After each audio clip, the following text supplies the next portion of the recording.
A quick warning before we get into this book.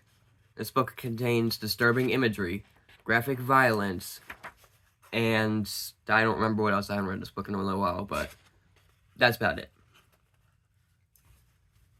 Hello everyone, welcome to my first book reading on this channel. I have done other book readings before in the past, but I'm not going to post them here because they have my face in them and I'm not comfortable with that yet. But on the day that this is being posted, I'm recording this a few days in advance, but the day this is being posted, it should be the Five Nights at Freddy's 10-year anniversary. And on that day, the Five Nights at Freddy's game, Into the Pit, is releasing. So a better book to read for that day than Into the Pit itself. Now, I'm only going to be reading the Into the Pit section of the book. I'm not going to read To Be Beautiful or Count the Ways, as that's going to make this longer, and I only really want to read Into the Pit here. I already said a disclaimer for the book. Like I said, it's graphic violence and disturbing imagery, so if none of that suits you, click off now if you want. But, also, this is not made for kids, so if you're a kid, I recommend not watching, because I bet your parents don't want you to. Have to deal with my sister stop my sister from doing that a lot. Anyways, let's get straight into it. The dead possum's still there. Oswald was looking out the passenger window at the gray, furry corpse on the side of the road. Somehow it looked even deader than it had yesterday. Last night's rain hadn't helped. Nothing looks deader than a dead possum, Oswald's dad said. Except this town, Oswald mumbled, looking at the boarded-up storefronts and the display windows, which were displaying nothing but dust. "What's that?" Dad asked. He was already wearing a stupid red vest they put him in when he worked at a deli counter at the snack space. Oswald wished he'd wait to put it on until after he dropped him off at school. "This town," Oswald said louder this time, "this town looks deader than a dead possum." His dad laughed. "Well, I guess I can't argue with that." 3 years ago, when Oswald was 7, there had actually been stuff to do here. A movie theater, a game and card store, and an ice cream shop with amazing waffle cones. But then the mill had closed. The mill had basically been the reason the town existed. Oswald's dad had lost his job, and so has hundreds of other kids' moms and dads. Lots of families had moved away, including Oswald's best friend Ben and his family. Oswald's family stayed because his mom's job at the hospital was steady and they didn't want to move far away from Grandma. So Dad ended up with just a part-time job at the snack space, which paid $5 an hour, less than he made at the mill, and Oswald watched the town die. One business after another shut down, like the organs in a dying body, because nobody had the money for movies or games or amazing waffle cones anymore. "Are you excited about the last day of school?" Dad asked. It was one of those questions adults always ask, like, "How's your day? And did you brush your teeth?" Oswald shrugged. "I guess, but it's nothing to do with Ben gone. School's boring, but home's boring too." "When I was 10, I wasn't home in the summer until I got called in for supper," Dad said. "I rode my bike and played baseball and got into all kinds of trouble." "Are you saying I should get into trouble?" Oswald said. "No, I'm saying you should have fun." Dad pulled into a drop-off lane in front of Westbrook Elementary. "Have fun?" He made it sound so easy. Oswald walked through the school's double doors and ran smack into Dylan Cooper, the last person he wanted to see. Oswald was apparently the first person Dylan wanted to see, though, because his mouth spread in a wide grin. Dylan was the tallest kid in 5th grade and clearly enjoyed looming over his victims. "Well, if it isn't Oswald the Ocelot," he said. His grin spreading impossibly wider. That one never gets old, does it?" Oswald walked past Dylan and was relieved when his tormentor chose not to follow him.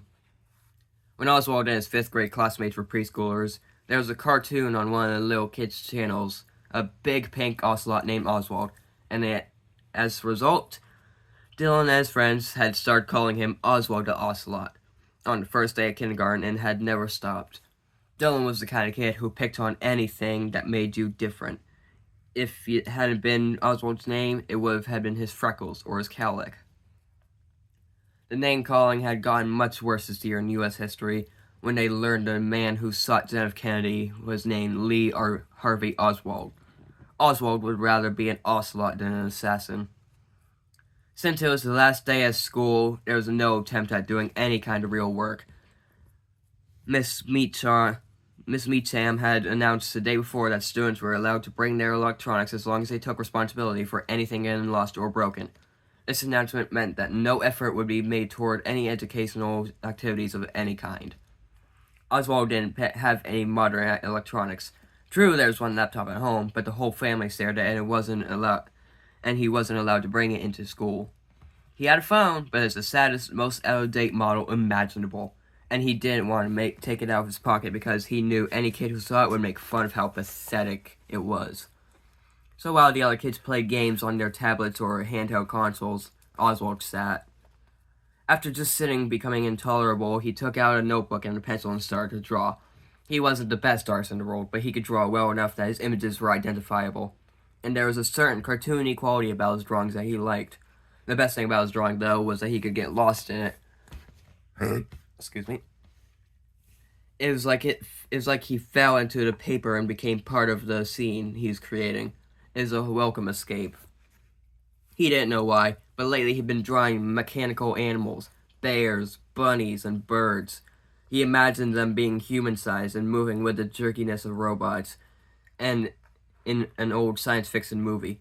They were furry on the outside, but fur covered a hard metal skeleton filled with gears and circuits. Sometimes he drew the animals' exposed metal skeletons or sketched them with their fur peeled back to show some of the mechanical workings underneath. It's a creepy effect, like seeing a person's skull peeking out from beneath the skin.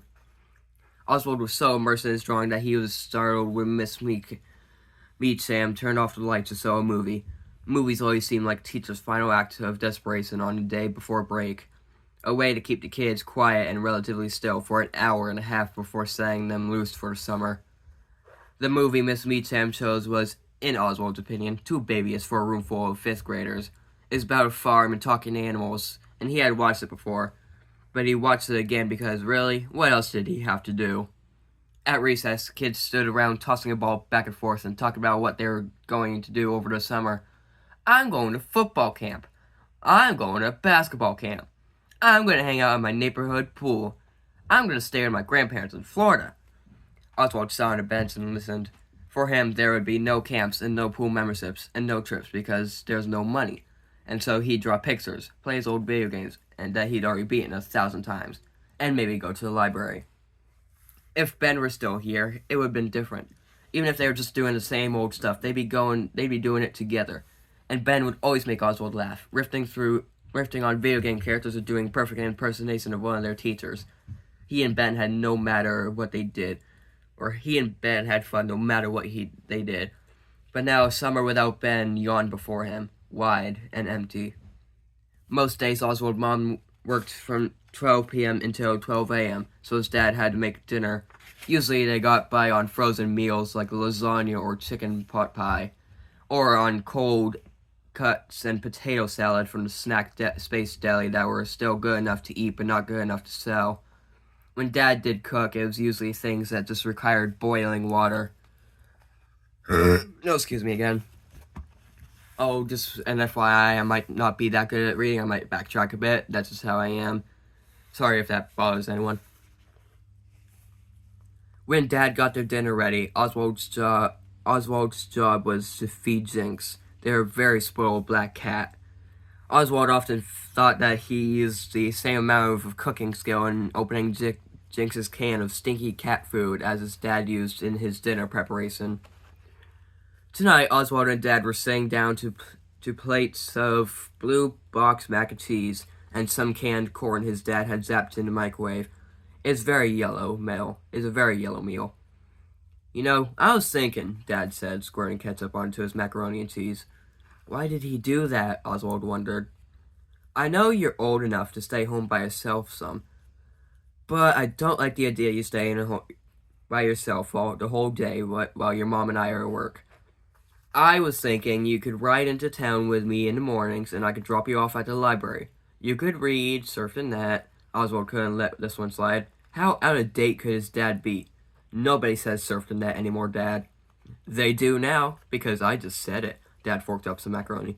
Anyways, I saw you can hang out in the library in the mornings. When you get hungry, you can head over to Jeff's Pizza for a slice and a soda, and I could pick you up. I could pick you up there once my shift's over at 3. Oswald considered for a moment. Jeff's Pizza was kind of weird. It wasn't dirty exactly, but it was run down. The vinyl on the booth seats had been repaired with duct tape, and the plastic layers had fallen off the menu board above the counter. So the listed toppings include pepperoni and hamburger. It was clear Jeff's Pizza used to be something bigger and better than it was now. There was tons of unused floor space and lots of unused electrical outlets along the base of the walls. Also on the far wall was a small stage. Even though there were no performers there, not even so much as karaoke night, it was a strange place. Sad and not what it had once been, like the rest of the town. That being said, the pizza was decent, and it was more important. It was only the pizza, and it was the only pizza in town if you didn't count the kind from the frozen food department at the snack space. The few good restaurants in town, including Gino's Pizza and Marco's Pizza, which, unlike Jeff's, had real pizza maker names, had closed their doors not long after the mill had. So, you'll give me money for the pizza? Oswald asked. Since Dad's job loss, Oswald's allowance was dwindled to practically nothing. Dad smiled, a kind of sad smile, but it seemed to Oswald. Son, we're bad off, but we're not so bad I can't spot you $3.50 for a slice and a soda. Okay, Oswald said. It's hard to say no to a warm, gooey cheese slice. Since it wasn't a school night and it wouldn't be again for quite some time, Oswald stayed up after Dad went to bed and watched an old Japanese monster movie, with Jinx curled up purring on his lap. Oswald had seen a lot of B-grade Japanese horror films, but this one, Zendrelix vs. Mecha Zendrelix, was new to him. As always, Zendrelix looked like a giant dragon thing, but Mecha Zendrelix reminded him of the mechanical animals he drew when he stripped them of their fur. He laughed at the movie's special effects. The train Zendrelix destroyed was clearly a toy, and at how the actor's lip movements didn't match the dubbed in English. Somehow he always found himself rooting for Zendrelix, even though he was just a guy in a rubber suit. Somehow he managed to have a lot of personality. In bed, he tried to count his blessings. He didn't have Ben, but he had monster movies and library and lunchtime pizza slices. It was better than nothing. But still, it wasn't going to be enough to keep him going all summer. Please, he wished, his eyes closed tight. Please let something interesting happen. Oswald woke to a smell of coffee and bacon. The coffee he could do without, but the bacon smelled amazing. Breakfast meant time with his mom, often the only time he got with her until the weekend. After one necessary stop, he hurried down to the hall to the kitchen. Well, look at that. My rising 6th grader has risen. Mom was standing over the stove with her fuzzy pink bathrobe, her blonde hair pulled back in a ponytail, flipping. Oh, yum. Were those pancakes? Hi, Mom. She opened her arms. I demand a morning hug.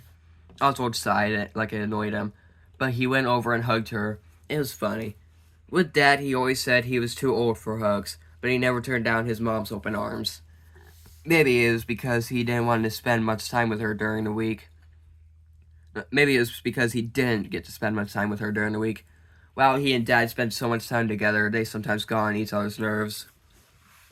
He knew Mom missed him and felt bad for having to work such long hours, but he also knew it since his dad's job at the snack space is just part-time. Mom's long hours were most of the reason the bills were getting paid. Mom always said that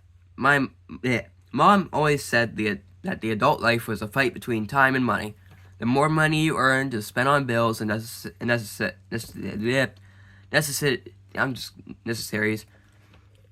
the last time you got to spend with your family, it was a difficult balance. Oswald sat down at the kitchen table and thanked his mom when she poured his orange juice. First day of summer break, huh? Mom went back to the stove and scooped up a pancake with a spatula. Uh-huh. He probably should have tried to sound more enthusiastic, but he couldn't muster the energy. She slid the pancake onto his plate and served him two strips of bacon. Not the same without Ben, huh? He shook his head. He wasn't going to cry. Mom ruffled his hair. I know it's a bummer, but hey, maybe a new friend will move to town. Oswald looked at her hopeful face. Why would anyone move here? Okay, I see your point, Mom said, piling on another pancake. But you never know. Or maybe somebody cool already lives here. Somebody you don't even know yet. Maybe, but I doubt it, Oswald said. These pancakes are great, though. Mom smiled and ruffled his hair again. Oh, I've got that going for me anyways. Do you want more bacon? If you do, you'd better grab it before your dad gets in here and vacuums it all up. Sir, it is Oswald's personal policy to never refuse more bacon. The library was actually kind of fun. He found the latest book in a science fiction series he liked and a manga that looked interesting. As always, he had to wait forever to use the computers because they were all taken by people who looked like they had no place else to be. Men with scraggly beards wearing layers of ratty clothing, too thin women with sad eyes and bad breath. He waited his turn politely, knowing that some of these people used the library for shelter during the day, then spent the night on the streets. Just Pizza was as weird as he remembered. The big empty space beyond the booths and tables was like a dance floor where nobody danced.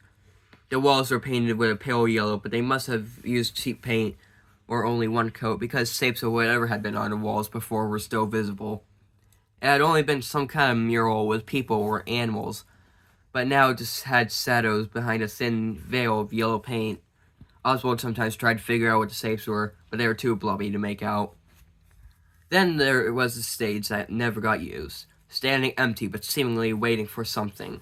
Though a feature even weirder than the stage lay in the back right corner. It is a large rectangular pen surrounded by yellow netting. It had been rubbed off with a sign that said, "Do not use." The pen itself was filled with red, blue, and green plastic balls that probably had brightly colored once, but were now faded and fuzzy with dust. Oswald knew that ball pits had been popular features in kiddie playlands, but had largely disappeared because of concerns about hygiene. After all, who was going to disinfect all those balls? Oswald had no doubt that if ball pits had still been popular when he was little, his mom wouldn't have let him play in one. As a licensed practical nurse, he was always happy to point out places he found to be too germy to play in. And when Oswald would complain that she never let him have any fun, she said, "You know what's not fun? Pink eye." Except for the empty stage and the ball pit, the strangest feature in Just Pizza was Jeff himself. He seemed to be the only person who worked here. So he both took orders and at the counter and made the pizzas. But the place was never crowded enough for that this was a problem. Today, like all other days, Jeff looked as if he hadn't slept in a week. His dark hair was sticking up in weird places and had alarming bags under his bloodshot eyes. His apron was stained with both recent and ancient tomato sauce. "What can I get you?" he asked Oswald, sounding bored. "A cheese slice and an orange soda, please," Oswald said. Jeff stared into the distance, so he had to think about whether the request was a reasonable one or not. Finally, he said, "Okay, $3.50. One thing you'd say about Jeff's pizza slices, they were huge. Jeff served them on flimsy white paper plates that were soon stained with grease, and the corners of the triangles always overlapped the plate's rims. Oswald settled into a booth with slices and soda. The first bite, the tip of the triangle, was always the best. Somehow the proportions of the flavors in that bite were perfect. He savored the warm, melty cheese and tangy sauce and the pleasantly greasy crust. As he ate, he looked around at the few other customers. A pair of mechanics from the oil change place had folded up their pepperoni slices and were eating them like sandwiches. A table full of office workers clumsily attacked their slices with plastic forks and knives, so they wouldn't drip sauce onto their ties and blouses, Oswald guessed. After Oswald finished his slice, he wished for one more, but he knew he didn't have the money for it, so he wiped off his greasy fingers and took out his library book. He sipped a soda and read, falling into a world where kids with secret powers went into special school to learn how to fight evil. "Kid," a man's voice startled Oswald out of the story. He looked up to see Jeff in his sauce-stained apron. Oswald figured he had outstayed his welcome. He had sat in a booth waiting for 2 hours after having bought a meal that cost less than $4. "Yes, sir?" Oswald asked, or as Oswald said, because politeness never hurt. "Sorry. I had a couple more cheese slices that didn't sell at once. You want them?" "Oh," Oswald said. "No thanks, I don't have any more money." He wished he did, though. On the house, Jeff said. I just have to throw 'em out anyways. Oh, okay, sir, thanks. Jeff picked up Oswald's empty cup. I'll get you some more orange soda while I'm at it. Thanks. It's funny. Jeff's expression never changed. He looked tired and miserable even though he was being extra nice. Jeff brought 2 slices stacked on a paper plate and a fresh cup of orange soda. Here you go, kid, he said, setting down the cup on the plate. Thank you. Oswald wondered for a minute if Jeff felt sorry for him. If Jeff might think he was terribly poor like the homeless people who hung out all day at the library instead of just a regular, barely making ends meet person, poor that he was. But then Oswald figured that if there was free pizza sitting in front of you, maybe it wasn't the time to worry about reasons for it. Maybe it was time to eat. Oswald had no problems polishing off the 2 slices for the past month. For the past month, his appetite had been unstoppable. When Mom cooked him piles of pancakes in the morning, she said he must have been having a growth spurt, because causing him to eat like he had a hollow leg. His phone vibrated in his pocket the second he sucked down the last of his soda. He looked at his dad's text. We'll be out front at Jeff's in 2 minutes. Perfect timing. It had been a good day. The days at the library and Jeff's Pizza started to add up. The first couple of weeks had been great, but now the library didn't have the next book in the series he was reading, and he had grown bored with his online fantasy game, which, while advertised as free, now wouldn't let him advance any further without paying money. He had gotten tired of not having anybody to his age to hang out with. He hadn't gotten tired of pizza yet, but is starting to imagine that he might in the future. Tonight was family fun night, a 1-night-a-week event that varied depending on Mom's work schedule. Back when the mill was open, family fun night meant dinner in a restaurant, pizza or Chinese or Mexican. After their meal, they'd do some fun activity together. They'd go to movies if something kid-friendly was playing. But if not, they'd go to a bowling alley or to the roller rink where Mom and Dad used to go on dates when they were in high school. Mom and Dad were great skaters, and Oswald was terrible. But they'd skate on either side of him, holding his hands and keeping him up. They'd usually top off their evening with a waffle cone at the ice cream place downtown. Oswald and Mom would make fun of Dad because no matter what ice cream flavors were available, he always got vanilla. Since the mill closed down, though, family fun night had turned into an at-home affair. Mom would make something for dinner that was easy but festive, like tacos from a mix or hot dogs.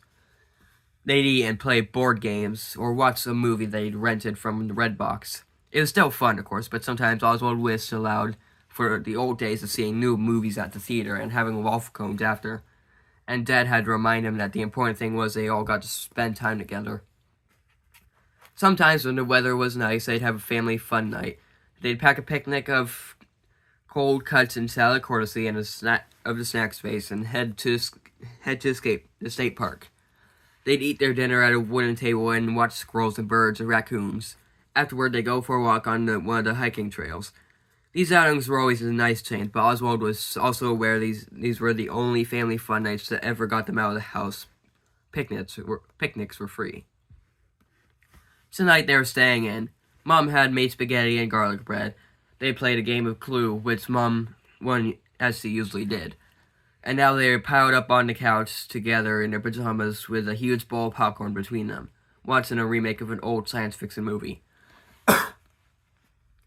Once the movie was over, Dad said, "Well, that was pretty good, but not as good as the real version."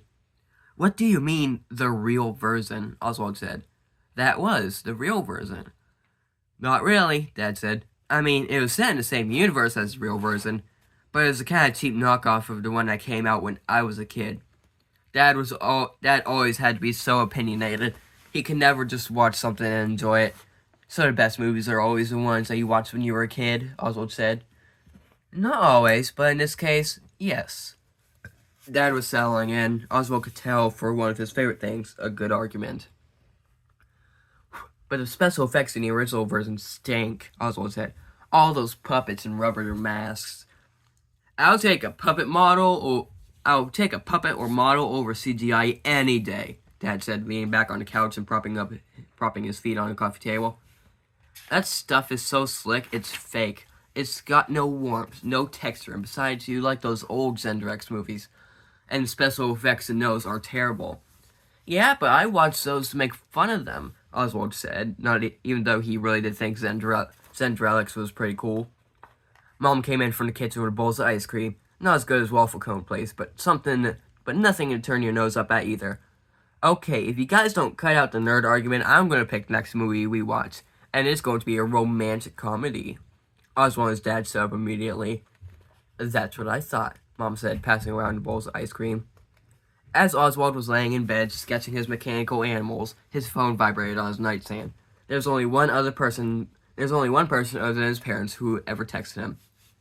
Hey, Ben had typed on his screen. Hey back, Oswald typed. How's your summer? Awesome. At Myrtle Beach for vacation. It's so cool. Arcades and mini golf everywhere. Jealous, Oswald typed. And he meant it. A beach with arcades and mini golf really did sound awesome. Wish you were here, Ben typed. Me too. How's your summer? Okay, Oswald texted. He was briefly tempted to make his summer sound cooler than it was, but he could never lie to Ben. Been going to the library a lot. Lunch at Just Pizza. That's all?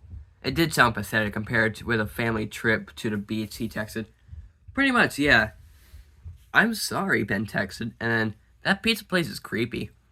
They chatted a little while longer, and although Oswald was happy to hear from Ben, he was also sad that his friend was so far away and having such a good time without him. Monday morning, and Oswald sat in a bad mood. Even his mom's pancakes didn't help. In the car, Dad turned up the radio too loud. It was some stupid song about a tractor. Oswald reached for the knob and turned it down. Hey dude, driver picks the music, you know that, Dad said. He turned the song back up even louder. It's bad music, Oswald said. I'm trying to save you from yourself. Well, I don't like those video game songs you listen to, Dad said. But I don't just barge into your room and turn them off. Yeah, Oswald said, but I don't force you to listen to them either. Dad turned the radio down. What's with the attitude, son? Whatever's bothering you, it's not that I dislike country music. Oswald didn't feel like talking, but he clearly was being forced to. And once he opened his mouth, he was surprised to feel complaints erupting from like lava from a volcano. I'm tired of every day being exactly the same. Ben texted me yesterday. He's at Myrtle Beach having an awesome time. He wanted to know what I was doing, and I told him that I was going to the library and just pizza every day. And you know what he texted back? I'm sorry, and that place is creepy. Dad sighed. I'm sorry we can't go on vacation and have an awesome time, Oz. Things are hard right now where money's concerned, and I'm sorry it affects you. You're a kid. You shouldn't have to worry about money. I'm hoping they'll move me to a full-time at the store in the fall. That'll help a lot. And if I get promoted to deli manager, it will be another $1.50 an hour. Oswald knew he shouldn't say what he was about to say, but here he went anyways. Ben's dad got a job that pays him even better than his old job at the mill. Dad tightened his grip on the steering wheel. Yeah, well, Ben's dad had to move 500 miles away to get that job. His voice sounded tight as his grip on a wheel. And Oswald could tell his jaw was clenched. Your mom and I talked about it, but we decided not to move, especially with your grandma living here and needing help sometimes. This is our home, kiddo, and things aren't perfect. But we just have to make the best of them. Oswald found himself crossing the line from grumbling into grounding territory. But why did some people get the best of everything and others had to settle for free library visits and cheap pizza? And so every day you toss me out into the streets like garbage? If this is the best of things, I'd hate to see the worst. Now, son, don't you think that's a little dramatic? Oswald didn't stick around to hear the rest of Dad's criticism. He got out of the car and slammed the door. His dad sped away, probably glad to get rid of him. Just as he predicted, the library still didn't have the book he wanted. He flipped through a few magazines, the kind with exotic jungle animals, which he usually liked. But they weren't doing much for him that day. When his turn came for the computer, he put on his earbuds and watched some YouTube videos, but he wasn't in a good enough mood to laugh. At lunchtime, he sat Just Pizza with a slice and soda. Every day, a cheese slice, if his dad wasn't so stingy. He'd given him another $1 so he could have pepperoni or sausage. But no, this had to be the cheapest pizza you could get.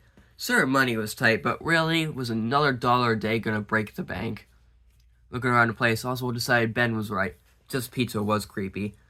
There were those shadowy painted over figures on the wall, the dusty abandoned ball pit. And when he thought about it, Jeff was kind of creepy too. He looked like 100 years old and was probably just 30. with those heavy-lidded, bloodshot eyes, the stained apron, and a slow speech and movement. He was like a zombie pizza chef. Oswald thought about his argument with his dad that morning. Soon Dad would be texting him, expecting him to come outside to the car. Well, today was going to be different. Today Dad would have to come and find him. There was one perfect place to hide. Oswald was going into the pit. The pit was pretty gross. The pit was pretty gross, obviously.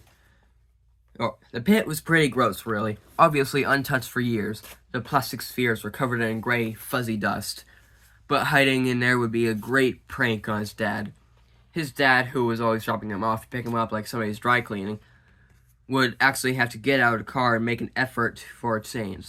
Oswald wouldn't make it easy for him, either. Oswald took off his shoes. Yes, the ball pit was disgusting, but at least getting into it would make today different from all the other days that had come before it. He climbed into the pit and felt the balls parting to make room for his body. He moved his arms and legs. It was a little like swimming, if he could swim in dry plastic spheres. He found his footing at the bottom of the pit. Some of the balls were strangely sticky, but he tried not to think about why. If he was going to trick his dad, he was going to have to go all the way under. He took a deep breath, as if he was about to jump into a swimming pool, and fell to his knees. That put him in up to his neck, wriggling around so he was sitting on the pit's floor. Put his head under too. The balls spread apart far enough that he could breathe, but it was dark and made him feel claustrophobic. The place stank of dust and mildew. Pink eye, he could hear his mother's voice saying, "You're going to get pink eye." The smell was really getting to him. The dust tickled his nose. He felt his sneeze coming on, but he couldn't move his hands through his spheres fast enough to reach his nose and muffle it. He sneezed 3 times, each one louder than before. Oswald didn't know if his dad was looking for him yet, but if he was, the sneezing ball pit had probably given him away. Hang on. The sneezing ball pit had probably given away his location. Besides, it was too dark and too gross in there. He had to come up for air. As he rose, his ears were assaulted by the sound of beeping electronics and yelling and laughing kids. It took a few seconds for his eyes to adjust from the darkness of the pit to the brightness of the now surrounding him. The flashing lights and vivid colors. He looked around and muttered, "Toto, I don't think we're in Kansas anymore." The walls were lined with shiny arcade cabinets and housing games. He'd heard his dad talk about from his own childhood. Miss Pac-Man, Donkey Kong, Frogger, Cubert, Galaga. A neon-lighted claw machine displayed, plus blue elf-like creatures and an orange cartoon cat. He looked down at the pit and realized he was surrounded by little kids wallowing in strangely clean and now brightly colored plastic orbs. He stood over the preschoolers like a giant. He stepped out of the pit to find his shoes, but they were gone. Standing on the colorful carpet in his sock feet, he looked around. There were lots of kids his age and younger, but there was something different about them. Everyone's hair was styled and fluffy, and the boys wore polo shirts and colors lots of guys wouldn't be caught dead in, like pink or aqua. The girls' hair was almost unbelievably big, with bangs that stood out from their foreheads like claws. They wore pastel-colored tops that matched their pastel-colored shoes. The colors, the lights, the sounds. It was a sensory overload. Was that music? Oswald looked around to see where it was coming from. Across the room, on a small stage, a trio of animatronic animals blinked their big blank eyes, opened and closed their mouths, and pivoted back and forth in sync with a jangly, annoying song. There was a brown bear, a blue rabbit with a red bow tie, and some kind of bird girl. They reminded Oswald of the mechanical animals he had caught himself drawing lately. The difference was that he could never decide if the animals in his drawings were cute or creepy. These were creepy. Strangely, though, the dozen or so little kids surrounding the stage didn't seem to think so. They were wearing birthday party hats with pictures of the characters on them, and dancing and laughing and having a great time. When the smell of pizza hit Oswald's nose, he understood. He is still Jeff's Pizza, or more accurately, what Jeff's Pizza had been before Jeff took over. The ball pit was new and not roped off, and the outlets on the wall had arcade games plugged into them. And he turned around to face the left wall. In the shapes of the shadows on the walls of Jeff's Pizza was a mural of the same characters, performing on stage. The brown bear, the blue rabbit, and the bird girl.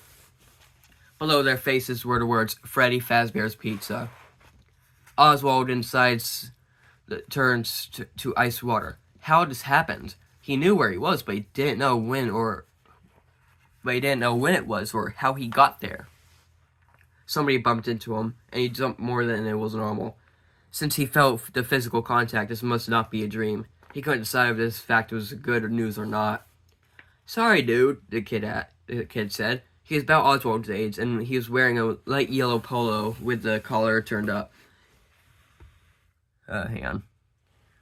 Tucked into what looked like a pair of dad jeans. The white tennis shoes he had on were huge, like clown shoes. He looked as if he had spent a long time fixing his hair. "Are you okay?" "Yes, sir," Oswald said. He wasn't sure if he was okay, actually, but he didn't know how to begin to explain his situation. "I've not seen you here before," the kid said. "Yeah," Oswald said, trying to figure out an explanation that wouldn't sound too weird. "I'm just visiting here, staying with my grandma for a few weeks."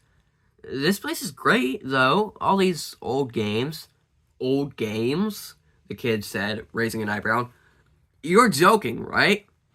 I don't know where you're from, but Freddy's has the newest games around here. That's why the lines to play the games are so long." "Oh, yeah, I was just kidding," Oswald said, because he couldn't think of anything else to say. He had heard his dad talk about playing games a lot when he was a kid. Absurdly hard games, he said, on which he had wasted many hours and many quarters. "I'm Chip," the kid said, running his fingers through his poofy hair. "Me and my buddy Mike," he nodded at a tall black kid wearing a huge eyeglasses and a shirt with wide red and blue stripes. "We're about to play some skee-ball. Want to come with?" "Sir," Oswald said. It was nice to hang out with some other kids, even if they seemed to be kids from another time. He didn't think this was a dream, but it sure was his weirdest one. "You got a name?" Mike asked. Mike said, looking at Oswald like he was some kind of strange specimen. "Oh, sir, I'm Oswald." He had been too weirded out to remember to introduce himself. Mike gave him a friendly slap on the back. "Well, I've got to warn you, Oswald. I'm a beast at skee-ball, but I'll go easy on you since you're new here." "Thanks for having mercy on me," Oswald said. He followed out to the skee-ball area. On the way, they passed somebody in a rabbit suit that looked like a yellow version of the animatronic rabbit on stage. Nobody else seemed to be paying attention to a rabbit guy, so Oswald didn't say anything. It was probably a Freddy Fazbear's employee dressed up to entertain the little kids at the birthday party. Mike wasn't kidding around about being a beast at skee-ball. He easily beat Chip and Oswald 3 times. But he was a good sport, and he spent the whole time joking around. It felt good being included. But after a couple games, Oswald started to worry. What time was it really? How long has his dad been looking for him? And how was he going to get back to real life? Sir, he wanted to give dad a little scare, but he didn't want to scare the old man so much he got the police involved. "Hey guys, I better run," Oswald said. "My grandma," he almost said just text me, but realized Chip and Mike would have no idea what he was talking about. Whenever this was, there were no cell phones. "My grandma's supposed to pick me up in a few minutes." "Okay, dude, maybe we'll catch you later," Chip said, and Mike gave a little nod and wave. Oswald left his companions, stood in a corner in his sock feet, and wondered what to do. He was having some kind of magical experience. He was late getting back, and he was missing his shoes. He was like some kind of mix-up guy Cinderella. How to get back? He could walk out the front door of Freddy Fazbear's Pizza, but where would that take him? It might be the right place to find his dad's car waiting, but it wasn't the right time. Not the right decade, even. Then it dawned on him. Maybe the way out was the same way he got in, at the ball pit. A mom was telling her 2 little kids it was time to leave. They tried to argue with her, but she turned on her stern mom voice and threatened them with an early bedtime. Once they got out, he got in. He sank beneath the surface before anyone could see that a kid over the height limit was in the ball pit. How long to stay under? Randomly, he decided to count to 100, then stand. He sank beneath the surface before anybody could see that kid over the height. He rose to his feet and found himself standing at the dusty, roped-off ball pit at Just Pizza. He climbed down and found his shoes right where he left them. His phone vibrated in his pocket. He took it out and read, "We'll be there in 2 minutes." Had no time passed at all? He headed out the door and Jeff called, "See ya, kid," behind him. "This looks great, Mom," Oswald said, sparing a sausage link with his fork. You're in a good mood today, Mom slid his waffle into his plate. Quite a contrast from yesterday when you were Mr. Grumpy Pants. Yeah, Oswald said. They're supposed to get my book in the library today. This statement was true, but it wasn't the reason Oswald was in a good mood. Of course, it wasn't like he could tell her the real reason. If he said, I discovered a ball pad, just pizza that lets me travel in time, Mom would be dropping the waffles and picking up the phone to call the nearest child psychologist. Oswald picked up the book at the library, but was too impatient to read it. He headed over to Jeff's Pizza as soon as it opened at 11. Jeff was in the kitchen when he got there, so he made a beeline for the pit. He sucked off his shoes, stepped in, and sank into the depths. Since it had seemed to work before, he counted to 100 before he stood. The animatronic band was playing some weird jangly song that partially drowned out by the beeping, blipping, and dingling of a variety of games. He watered the floor and took in the video games, the whack-a-mole, the neon light, the token suckers that let you win some tickets, but probably not. If you pushed a button at the right time, other kids crowded around the video games. Preschoolers climbed on the crayon-colored playing equipment. Pink eye, Oswald thought. Though he had no room to talk, the way he was diving into the ball pit these days. Everything looked as it had before. He had even caught sight of a calendar hanging in the open office that helped him pinpoint the date, 1985. Hey, it's Oswald! Chip was wearing a baby blue polo with his dad's jeans and giant sneakers this time. Not a hair on his head was outplaced. Hey, Oz, Mike said. He's wearing a Back to the Future t-shirt. Anybody ever call you that, like the Wizard of Oz? Excuse me. They do now, Oz said, grinning. He had gone from having the loneliest summer to having 2 new friends, and a nickname. True, all these seemed to be happening in the mid-1980s, but why get hung up on the details?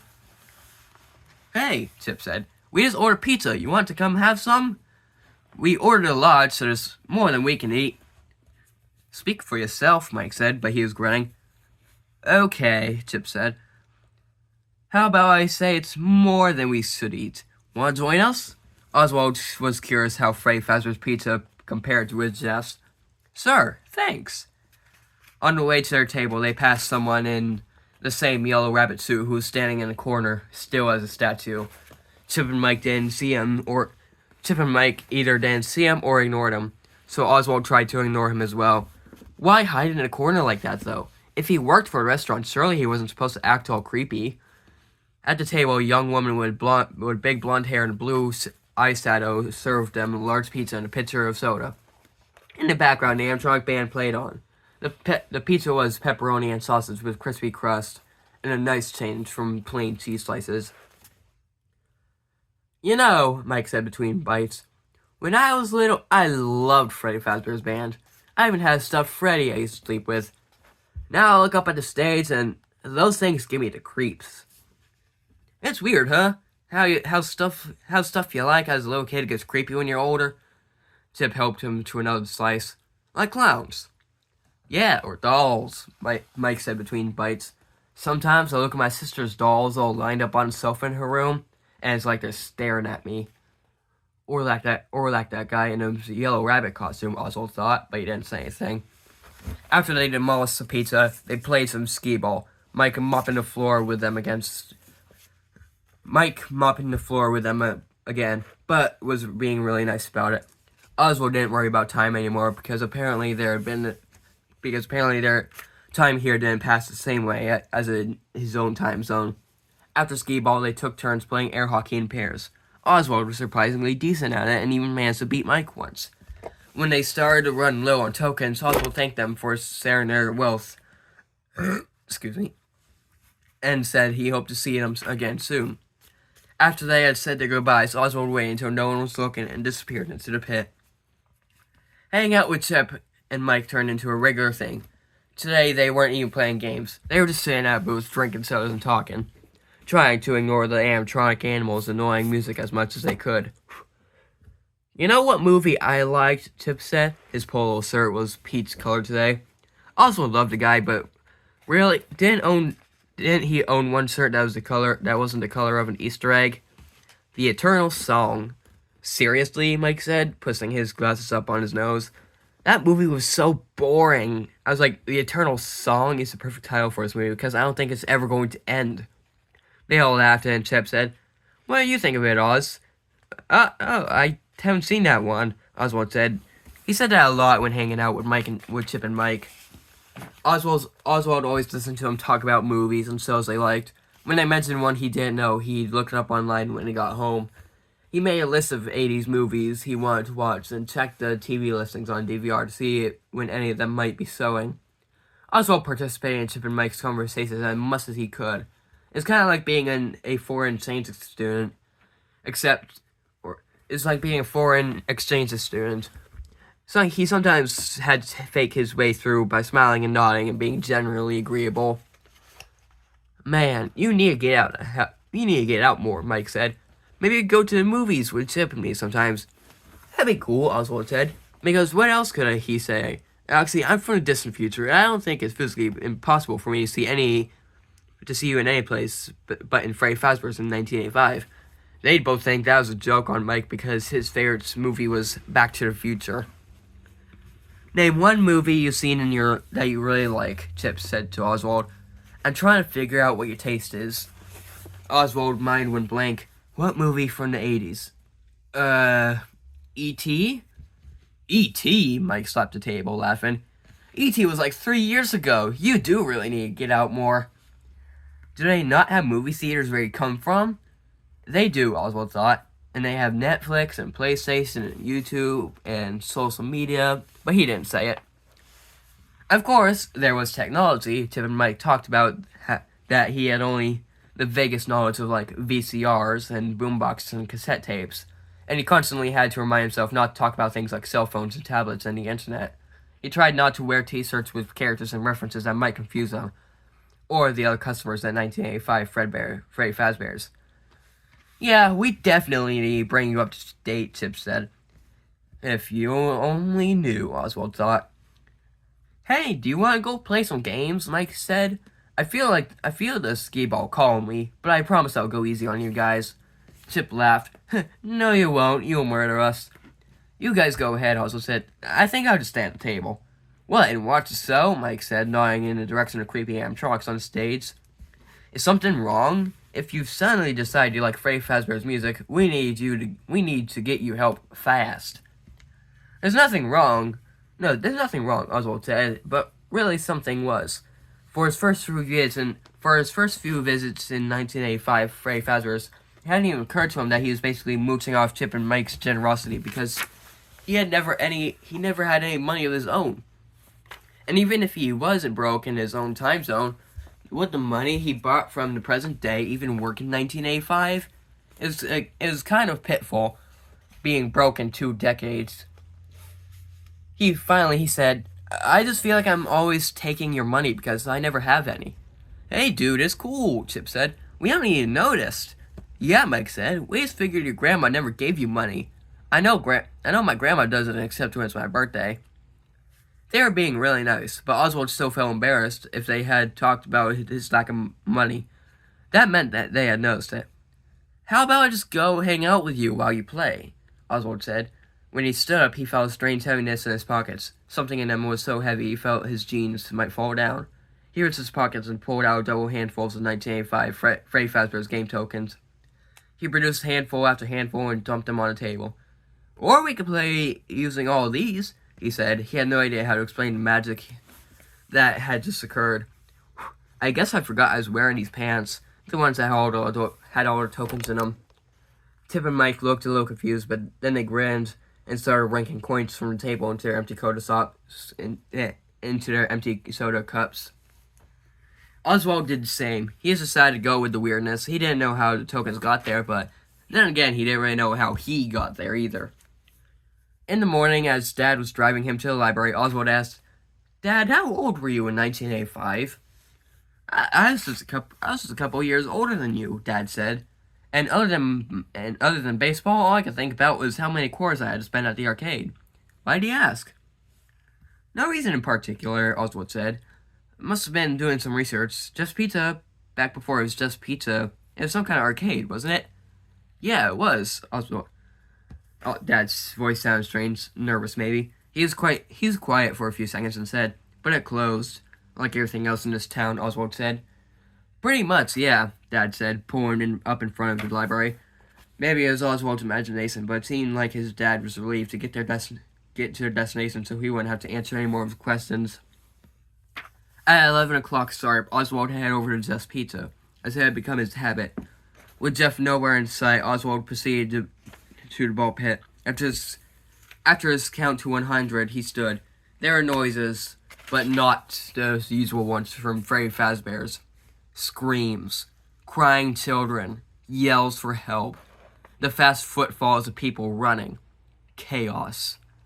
Were Chip and Mike here? Were they okay? Was anybody here okay? He was afraid. Part of him wanted to disappear back into the pit, but he was worried about his friends. Also, he was burning with curiosity about what was going on.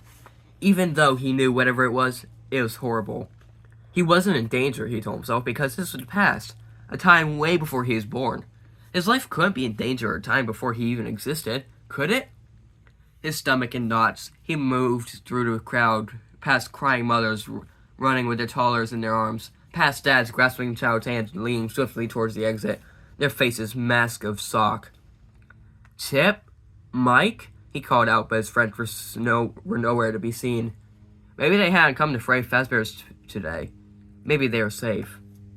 Scared but feeling as if he had to know what was happening, Oswald walked in the opposite direction from everyone else with an escalating feel of dread.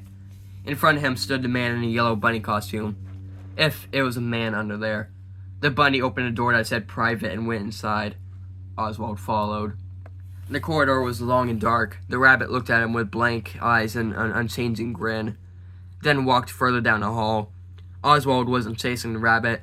He was letting the rabbit lead him, as if they were a terrifying version of Alice in Wonderland, going down the rabbit hole. The rabbit stopped in front of a door with a sign in red, reading, "Party Room," and beckoned for Oswald to come inside. Oswald was shaking with terror, but he was too curious to refuse. Besides, he kept thinking, "You can't hurt me. I haven't even been born." Once inside the room, it took Oswald a few seconds to register what he was actually seeing, and a few more seconds for his brain to process it. They were lined up against the wall, which was painted with images of the place's mascots, the grinning bear, the blue bunny, and the bird gal. Half a dozen kids, none of them older than Oswald, their lifeless bodies propped into sitting positions, their legs stretched out in front of them. Some of them had their eyes closed as if asleep. Others' eyes were open, frozen in an empty, doll-like stare. They were all wearing Freddy Fazbear's birthday party hats. Oswald couldn't tell how they died, but he knew the rabbit was responsible for it, that the rabbit had wanted him to see his handiwork. Maybe the rabbit wanted Oswald to be his next victim, to join the others lined up against the wall with their unseeing eyes. Oswald screamed. The yellow rabbit lunged for him as he ran out the room and down the black corridor. Maybe the rabbit could hurt him. Maybe he couldn't. Oswald didn't want to hang around long enough to find out. He ran across the now empty arcade toward Ball Pit. Outside, the police sirens, screams matched Oswald's own. The rabbit ran after him, getting so close that a fuzzy paw brushed Oswald's back. Oswald dove into the pit. He counted to 100 as fast as he could. When he stood, the first thing he heard was Jeff's voice. "There's the little stinker." Oswald turned to see his dad stomping toward him while Jeff looked on. Dad looked furious, and Jeff didn't look happy either. Not that he ever did. Oswald stood frozen too overwhelmed to move. His dad grabbed his arm and pulled him out of the pit. "What were you thinking of hiding in that nasty old thing?" Dad said. "Didn't you hear me calling you?" After Oswald was out, his dad leaned over the pit. "Look at how dirty this is. Your mother," a pair of yellow arms reached out of the pit and pulled Dad under. The struggle would have been cartoonish if it hadn't been so terrifying. Dad's feet in their brown work boots kicked up to the surface, only to disappear below. Then a pair of big, fuzzy yellow feet appeared, only to disappear too.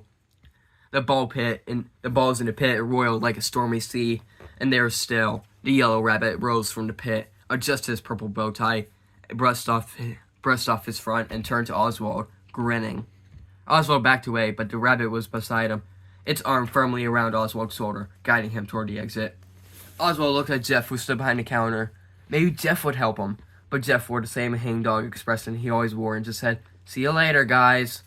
How could anyone act like this situation was normal?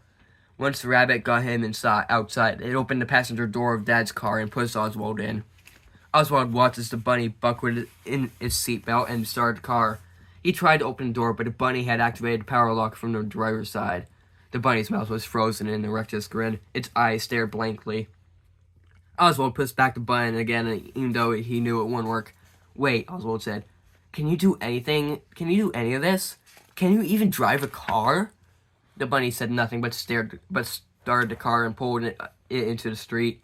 It stopped at a red light, so Oswald figured it must be able to see and know the basic rules of driving. "What did you do to my dad? Where are you taking me?" Oswald could hear the panic in his voice. He wanted to sound strong and brave, like he was standing up for himself, but he just sounded scared and confused, which he was. The bunny said nothing. The car made a familiar right turn, then a familiar left into Oswald's neighborhood. "How do you know where I live?" Oswald demanded.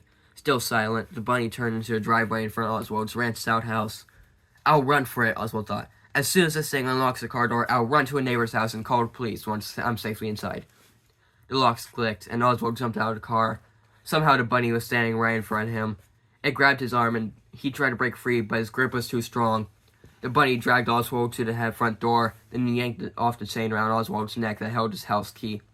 The rabbit turned the key in the door and shoved Oswald inside, then stood in front of the door, blocking the exit.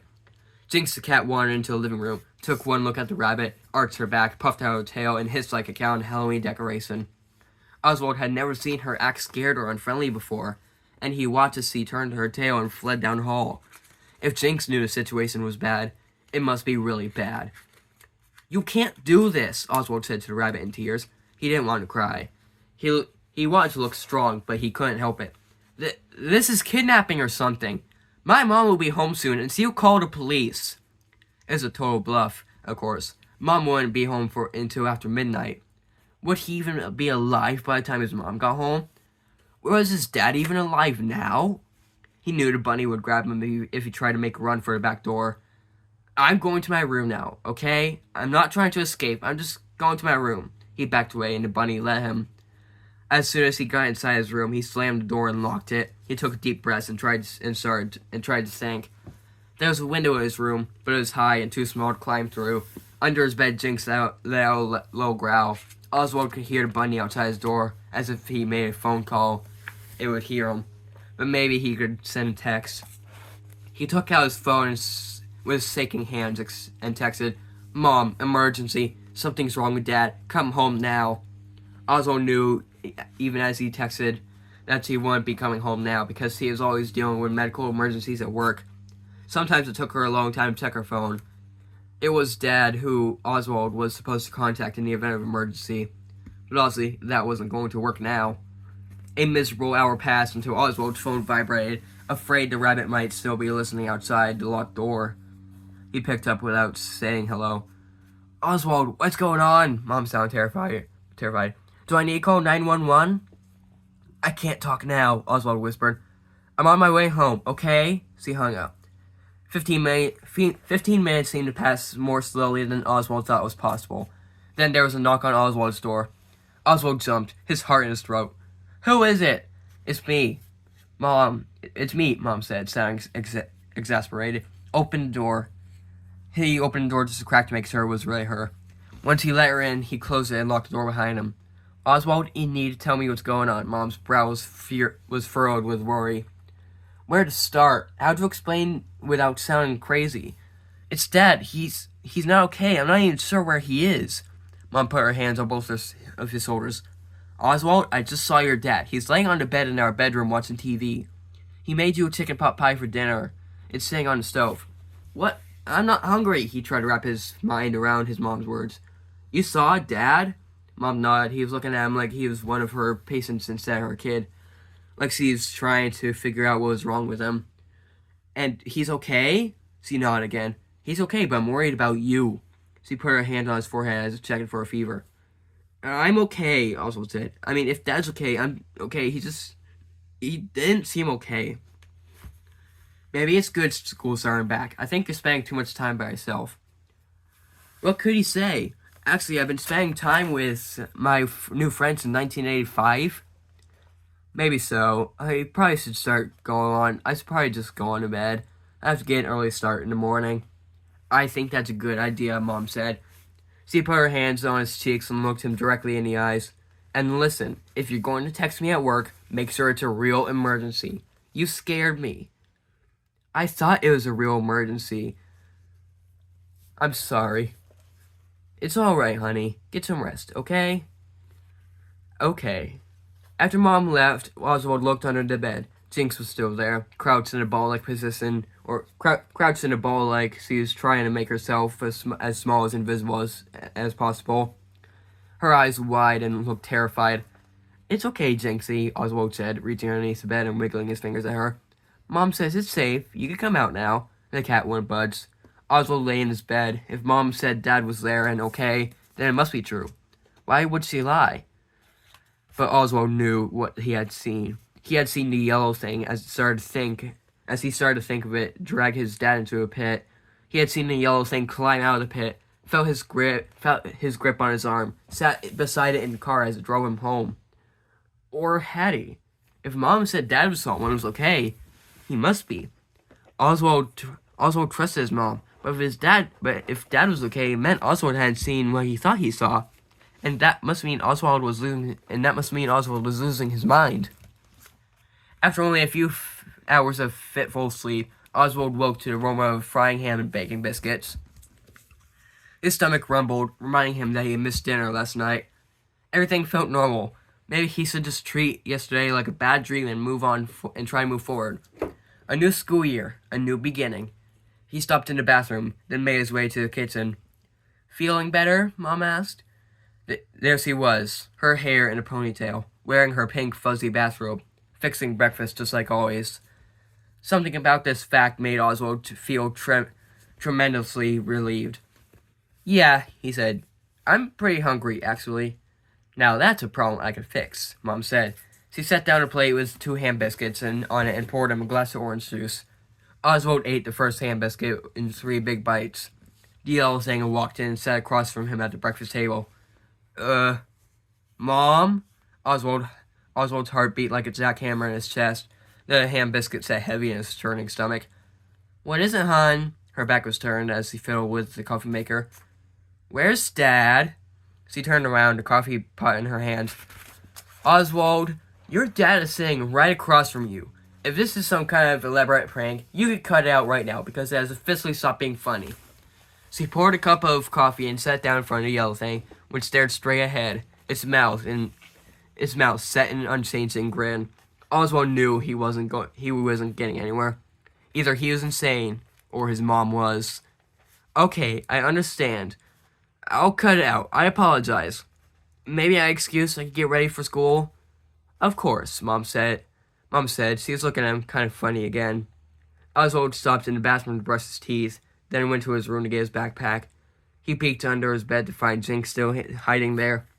Well, it's good to know there's someone else in this family who has some sense, he said. When Oswald came back to the kitchen, the yellow thing was standing by the door, car keys in his paw.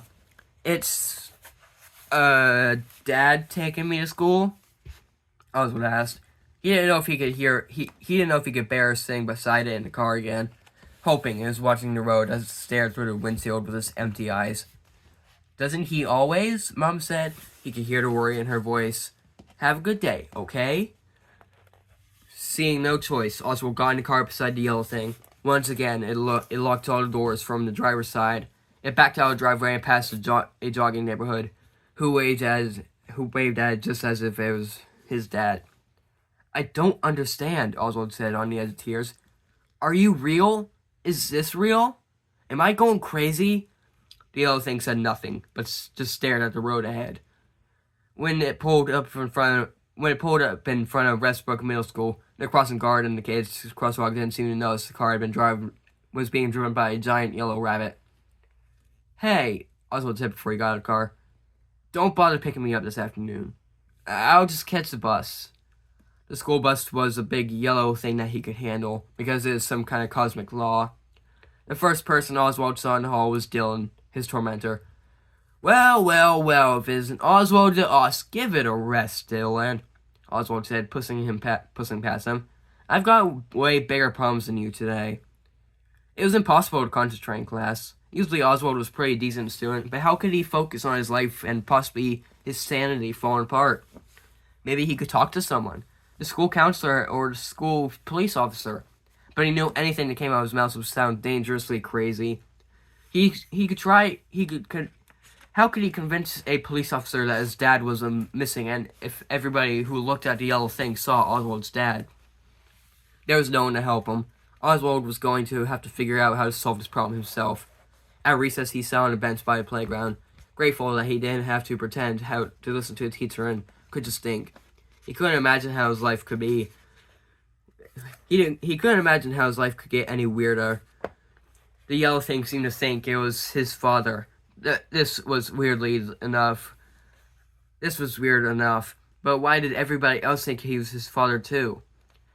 "Do you mind if I use Syria Benz?" It was a girl Oswald had never seen before. She had curly black hair and big brown eyes and was holding a thick book. "Sir, help yourself," Oswald said. The girl sat on the opposite of the bench and opened her book. Oswald went back to his confusing thoughts. "Have you gone to school for a long time?" the girl asked him after a few minutes. She didn't look over at Oswald when she talked. She just kept staring at the pages of her book. Oswald wondered if this meant to see a sigh. "Since kindergarten," Oswald said, and because he couldn't think of a single other thing to say about him, so he asked, "What are you reading?" "Greek mythology," she said. "Tales of heroes." "Have you read much mythology?" "No, not really," he said, feeling stupid immediately after. He didn't want to give the impression that he was the kind of guy who never read books. In desperation, he had, "I love to read, although," and then it felt even stupider. "Me too," she said. "I probably read this book a dozen times. It's like a comfort book for me. I read it when I need to be brave." Excuse me. The word brave struck a chord in Oswald. Brave was what he needed to be, too. "Why is that?" "Well, the Greek heroes are super brave. They're always doing battle with some kind of big monster, like the Minotaur or the Hydra. It's kind of puts things into perspective, you know? No matter how bad my problems are, at least I don't have to battle with a monster." "Yeah," Oswald said, even though he was trying to figure out how he could do battle with a monster. A yellow, long-eared monster in his own house. He couldn't tell this girl about the yellow thing, though. She would think he was crazy and would be leaving their Sarah Bents in a hurry. "So, you said you read that book when you need to be brave?" He said. He was surprised he was having this conversation, given his mind was racing. For some reason, this girl was easy to talk to. "I mean, it may be none of my business, but I was wondering why you need to be brave." She gave a sigh and a little smile. "First day at a new school, third day in a new town. I don't know anybody yet." "Yes, you do," he said. He held his hand. "I'm Oswald." He didn't know why he was offering his hand like he's some kind of businessman, but it felt like the right thing to do. She took his hand and shook it surprisingly firmly. "I'm Gabrielle. I don't know if that's Gabriella or Gabrielle, so I'm just going to go Gabrielle." Somehow, this is the conversation Oswald had needed to have. He took the bus home from school. When he came inside, the yellow thing was vacuuming the living room. He didn't ask it any more questions, as it wasn't as if it had given him any answers anyways. And besides, if he was going to make his plan work, he was going to have an act and everything was normal. And anybody who had seen him in the 4th grade class knew acting was not one of his talents. Instead, he did what he's supposed to do when life was normal. When his real dad was vacuuming in the living room, he got the feather duster out of the cleaning closet and dusted the coffee table, the end tables, and the lamps. He emptied a waste bucket and neatened the throw pillows on his couch. Then went to the kitchen and took out the garbage and recycling. Once he was outside, it was tempting to run, but he knew running was not the answer. If everybody saw the yellow thing as his dad, no one would help him. The yellow thing would always catch him. He went back inside. His chores done, he walked right past the yellow thing.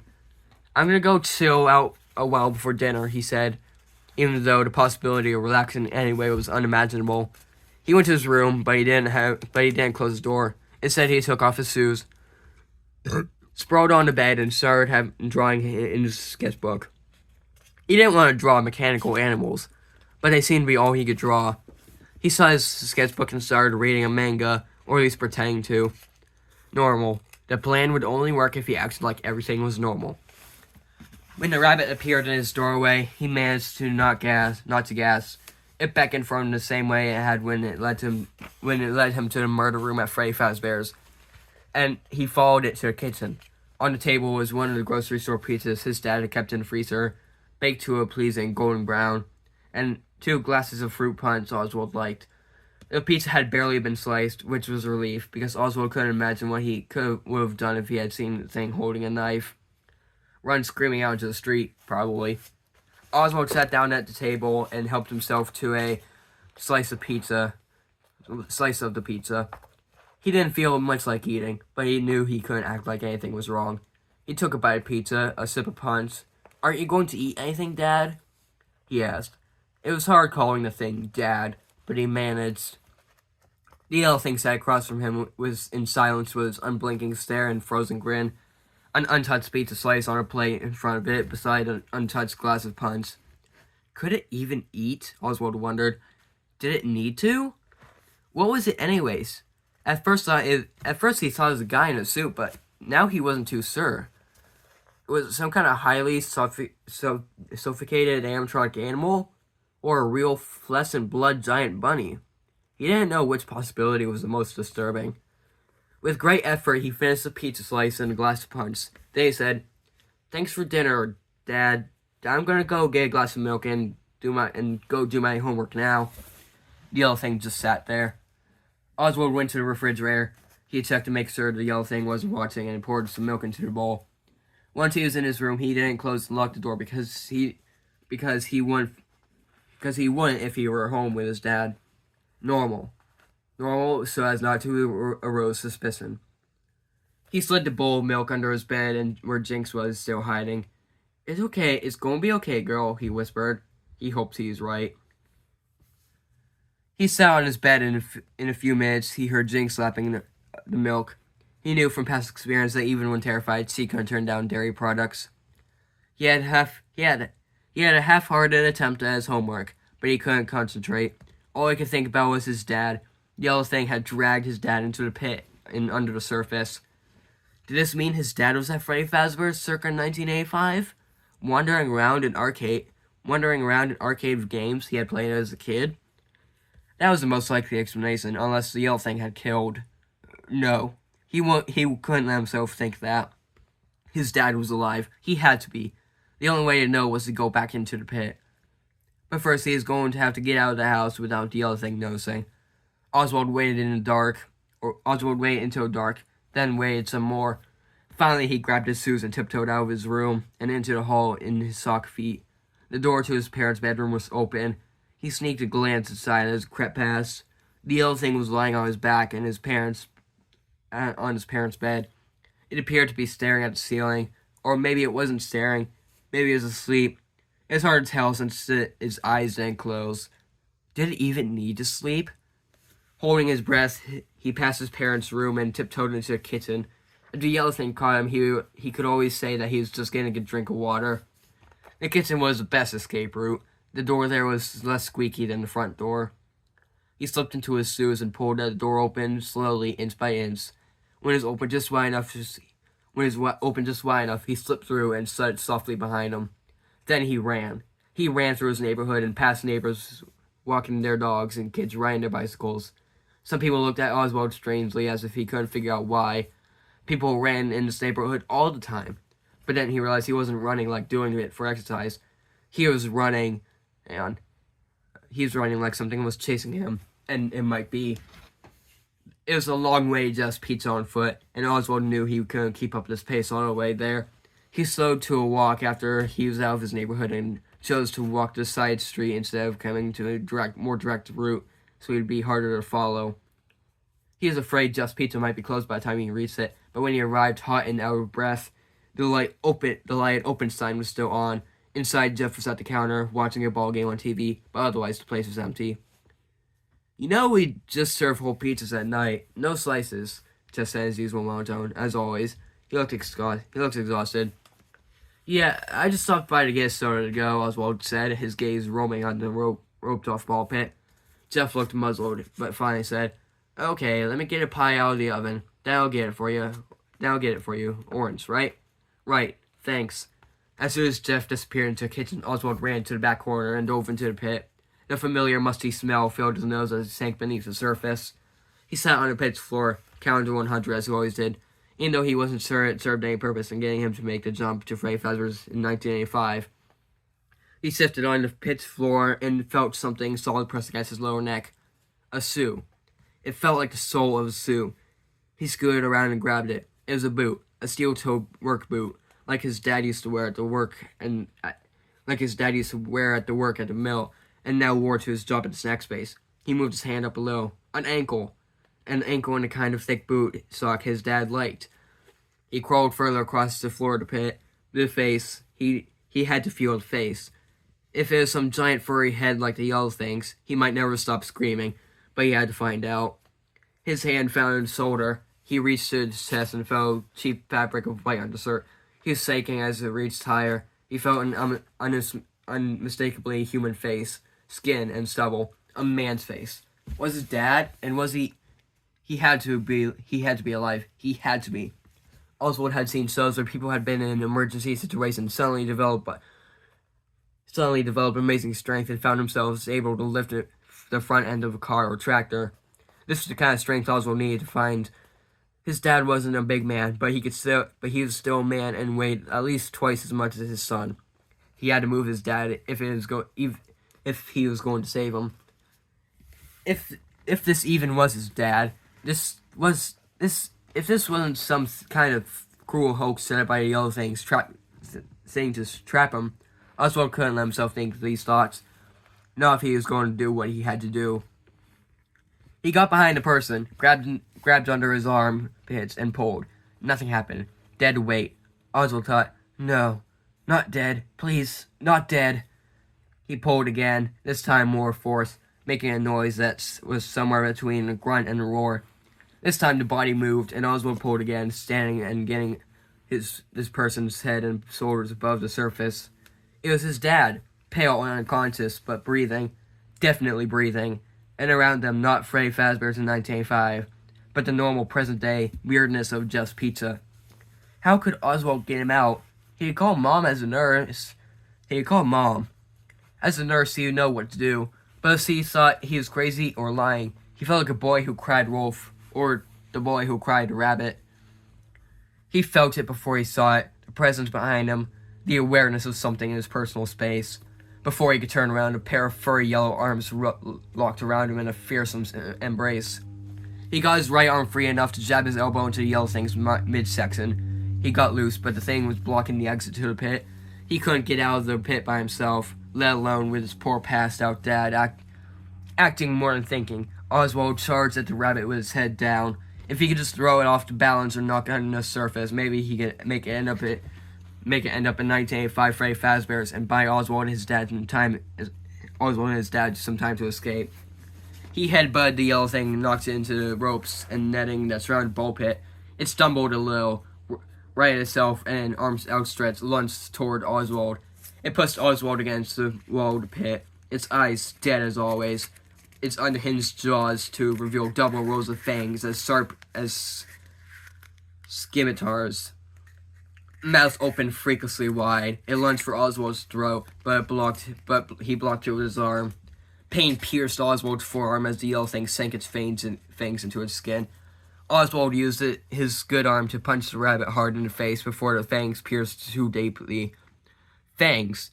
What kind of crazy rabbit had fangs? The thing's jaws released their grip. There's no time to survey the damage because the thing was lunging forward towards Oswald's dad, its jaws wide open, like a snake about to swallow its unsuspecting prey. Its fangs were red with Oswald's blood. Oswald elbowed the yellow thing aside and moved it between it and the still unconscious father. You leave my dad alone, he yelled. Then he used the netting to bounce off and clamber onto the yellow thing's back. He hit its head with his fist, scratching its eyes, which didn't feel like a living creature's eyes. The rabbit stumbled back into the netting and ropes and grabbed Oswald's arms and slung him hard off his shoulders and into the pit. Oswald fell headfirst under the surface, grateful that the bottom of the pit was soft. His arm was throbbing, his whole body was exhausted, but he had to get up. He had to save his dad, like those ancient Greek heroes Gabriel had told him about. He had to brave it and face the monster. Oswald rose unsteadily to his feet. Somehow, when it shook Oswald off, the yellow thing must have gone tangled up in the ropes and netting that lined the ball pit. A rope was looped around his neck, and it grasped the rope with its big paws, trying to get free. Oswald couldn't understand why it was failing to free itself, until he saw the yellow thing's feet weren't touching the ground or the floor of the pit. The yellow thing was suspended from the rope, which was tied securely to the metal rod at the top of the ball pit. The rabbit had hanged itself. Its mouth was opening and closing like it was gasping for breath, but no sound came out. Its paws clawed desperately at the ropes. Its stare, still terrifying in its blankness, it was aimed in Oswald's direction as if it were asking him for help. Oswald certainly wasn't going to rescue it. After a few more seconds of struggling, the yellow thing was still. Oswald blinked. Hanging from the rope was nothing but a dirty, empty, yellow rabbit costume. His dad's eyes opened. Oswald rushed to his side. "I don't understand why I'm here," Dad said. His face was pale and unshaven, his eyes puffy with dark half-moons under them. "What happened?" Oswald debated to say. "You were attacked and left for dead by a giant evil rabbit who tried to replace you, and I was the only person who could see it. It wasn't you. Even Mom thought it was you." "No, it sounded too crazy." And Oswald didn't relish the idea of spending years in therapy saying, "But the evil rabbit was real." Jinx was the only other member of the family who knew the truth, and being a cat, she wasn't going to say anything in his defense. Besides, his dad had already suffered enough. Oswald knew it was wrong to lie. He also knew that lying was not a skill that he had. When he tried, he always got all nervous and sweaty and said, a lot. But in this situation, a lie might be the only way forward. He took a deep breath. "So, I hid in the ball pit to play a prank on you, which I shouldn't have done. You came to look for me, and I guess I must have hit your head and lost consciousness." Oswald took a deep breath. "I'm sorry, Dad. I didn't mean for things to get so out of hand." This part, at least, was the truth. "I accept your apology, son," Dad said. He didn't sound mad, just tired. "But you're right. You shouldn't have done it. And Jeff really should get rid of this ball pit before he has a lawsuit on his hands." "Definitely," Oswald said. He knew he would never set foot in the pit again. He would miss Chip and Mike, but he needed to make some friends in his own time. His mind flashed to the girl on the bench at recess, Gabrielle. She seemed nice, smart too. They had a good talk. Oswald reached for his dad's hand.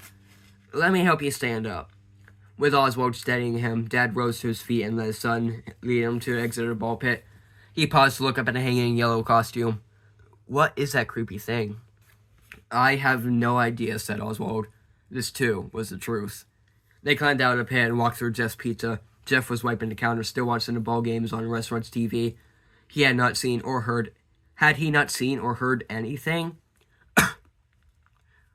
Still holding Oswald's hands, when was the last time he and his dad had held hands? Dad lifted his son's arm and looked at it. "You're bleeding." "Yeah," Oswald said. "I must have scraped my arm when I was trying to pull you out of the pit." His dad shook his head. Like I said, that thing's a public safety issue. Just sticking up a sign saying keep out isn't enough. He let go of Oswald's arm.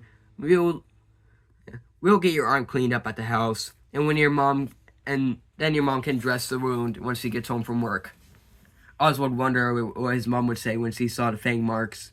As they approached the front door, Oswald said, "Dad, I know I can be a pain sometimes, but I really do love you, you know." Dad looked at him with an expression that seemed both pleased and surprised. "Same here, kiddo." He ruffled Oswald's hair. "But you do have terrible taste in science fiction movies." "Oh yeah," Oswald said, smiling. "Well, you have terrible taste in music, and you like boring ice cream." Together, they opened the door to the fresh night air. Behind them, Jeff called, "Hey, kid, you forgot your soda." And that, ladies and gents, is Into the Pit. That is the first ever Five Nights at Freddy's Fazbear Frights story, and it's one of the best ones out of them all. Whoop, the book just fell. Hang on. Give me a second. There we go. That story is one of my favorites, besides Fets. Which, speaking of Fets, I might read that one next for Fazbear Frights stories. I might read that one because I love Fets. It's one of my, I think it's like my top favorite stories. Also, if to the small amount of people that might see this, would you guys want me to read Count the Ways or To Be Beautiful? Because I can do that. I will read these books. And if you have any recommendations that I know or at least have, like I know you guys don't know what I have for books, but I can read some books. So, but anyways, I'll see you guys later. Sorry for this being long. It's a long reading, obviously. But I hope you guys enjoyed this reading. I might be back with more at some point, like Fetch, like I said. Maybe Jurassic Park if I get to finish reading that first by myself. But yeah, hope you guys enjoyed it. Have a great day, and happy birthday, Five Nights at Freddy's. At least on the day that this is being posted. See ya!